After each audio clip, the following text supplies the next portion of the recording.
Hi everyone, it's your daily 10-minute business and finance news wrap for this Wednesday, the 20th of April, 2022. Later, big takeovers are back on the local share market, but first to Netflix, where its share price was slammed in after hours trading in New York overnight.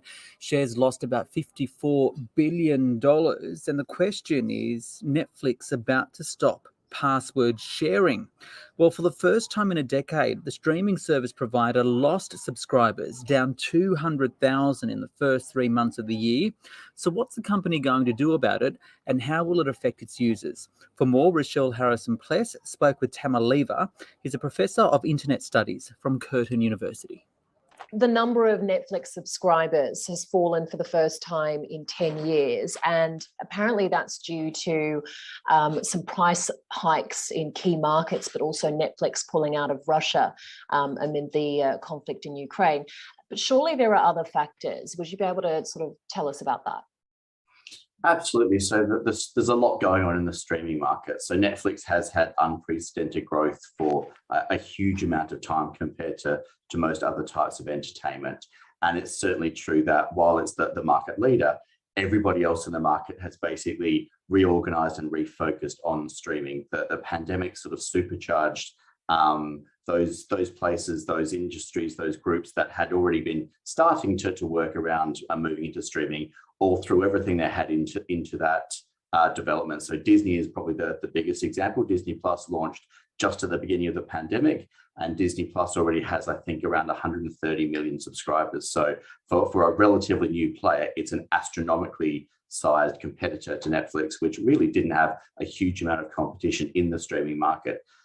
We've also seen these sort of older existing content creators in the US, especially that had been focused on cable networks, have managed to refocus now. For example, so HBO Max, which is a new player in the US, which sort of feeds Binge, I guess, and Foxtel in Australia. Those markets have refocused. There was a whole year where every feature film was released same day and date on HBO Max as it was in cinemas, for example. So there's a lot of content, a lot of money being thrown at new entries into the streaming space, growing, and they are growing. Now, Netflix is still the market leader, it's still the largest of these services, but with a lot of competition, a lot of other things happening, including the pandemic finally easing. So people just aren't spending as much time and as much money on home entertainment. They're actually going out again. And the fact that, I think we're talking about 200,000 people as the loss, but just pulling it out of Russia, Netflix lost something like 700,000 subscribers. So there's lots of things all happening at once. But the biggest problem for Netflix is that the share price trades on the belief that Netflix will grow forever. And that simply can't be true. It can't be sustainable. So while this is probably a natural correction in their growth, which have been artificially inflated because of the pandemic, at the same time, people's faith in the sort of the miracle of Netflix, I guess, has been shaken a bit. And so that's why we're seeing the share price tumbling in a way that's probably not really consistent with the relatively small loss that they've suffered. Now, Netflix says it will crack down on account sharing in a bid to sort of to make more money and gain new subscribers. How can they enforce this when, so many of us do this already? We all sort of share passwords between friends and family. If they were to bring that element in, will it be enough to sort of reinvigorate the Netflix subscription service? Netflix is going to probably look at all their options now. So password sharing is a significant issue for them.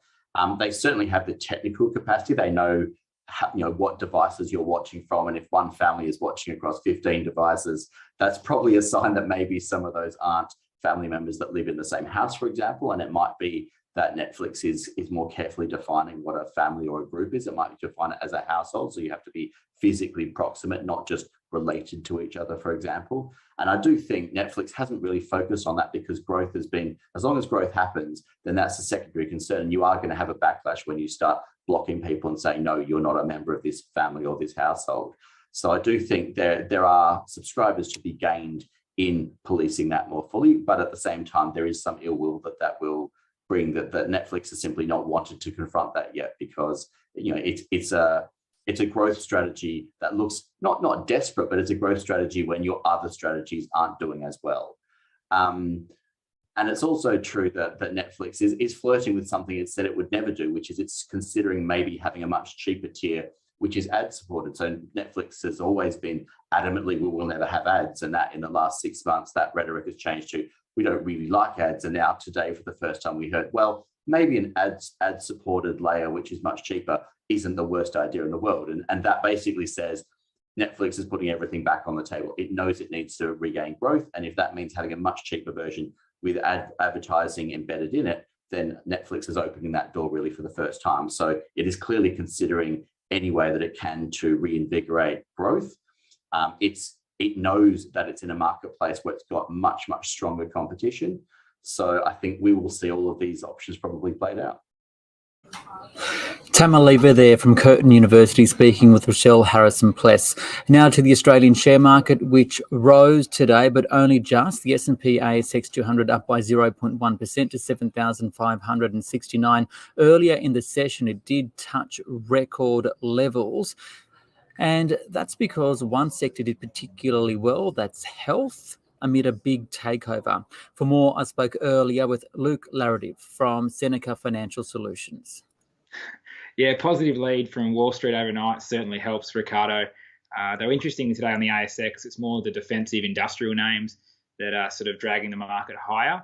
The ASX, though, is on the up around 30 basis points, with the resources stocks actually down 80 basis points, which is kind of muting gains that we're seeing in the healthcare sector and sort of consumer-facing sectors. Okay, you mentioned Wall Street. US reporting season in full swing. The headline overnight, Netflix, which saw a drop in subscriber numbers. How important is this earnings period for the market, and what are you seeing?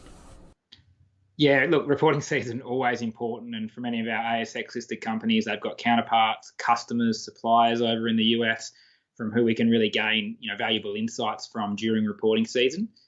So far, the investment banks and the payments companies have performed kind of well so far, which sort of bodes well for the likes of Macquarie on the ASX. And we've also seen good performances and reports from some of the COVID recovery names and those who've been impacted by some of the supply chain constraints we've seen as a result of the pandemic, and also a little bit Russia-China conflict. More interestingly for me, though, is probably going to be the US rail operators and some of the trucking businesses when they report over the next week or so. Listening to their management teams can give you a really good gauge on things like inflation, how the broader economy is performing, and also where commodity price pressure might sort of fall. I suppose as for Netflix, some weak guidance coupled with disappointing subs, competition in that streaming sector is getting really hot. It has really been that way for a number of quarters now. Despite winning market share sort of as a cohort off, free-to-air TV, the streaming sort of business, I think now has kind of, well and truly past its peak from an investment perspective, and, returns are going to be lower from here. I guess the key theme for the market, so it's all about rising inflation and rising interest rates. How is that impacting the way you invest, and what do you see as the opportunities right now? Well, look, inflation kind of affects all businesses, but not equally. Some companies are able to pass on the costs of rising inflation, through increasing their prices. While others, due to the nature of their business or their industry, sort of aren't so lucky and wear those costs in their margins.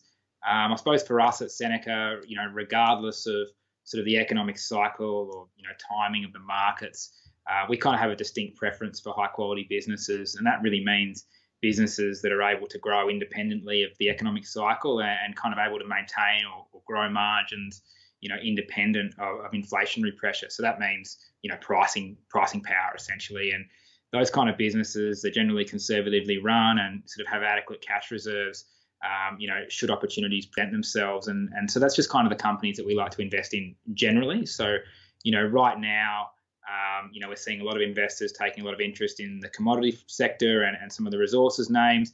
they're generally not the kind of companies that we look to invest in. And as a result of that bullish market, we've seen some sell-off in these quality names. And I think there's a real opportunity there for investors now in some high quality, defensive and growing businesses.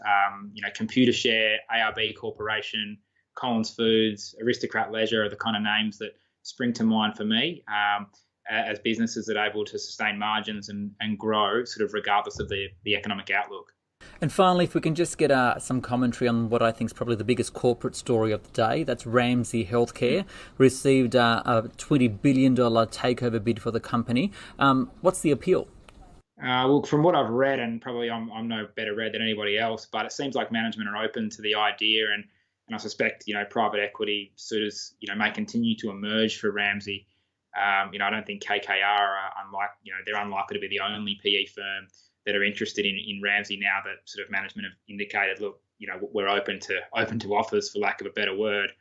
I think what is really clear to me now is the amount of money that's been flowing into private equity over the last 2 or 3 years from investors as they're chasing, returns in a low interest rate environment, is now driving up sort of deployment from PE firms, and that means they're looking for ideas, they're looking for ways to spend money, and I suspect we're going to see more of these large scale deals, focused on these structurally sort of supported infrastructure, healthcare, waste management. KKR also apparently chasing cleanaway waste on the ASX. So I think it's a bit of a trend that we're going to start to see emerge, just because of the weight of money that some of these PE firms need to spend over the next 12 or 24 months. Luke Laretive there from Seneca Financial Services. This SBS on the Money stream is provided for informational purposes only. The content in this stream should not be understood as constituting advice or a recommendation. It is not personal advice and it does not consider your personal circumstances or objectives. You should contact a licensed professional before making any financial decisions.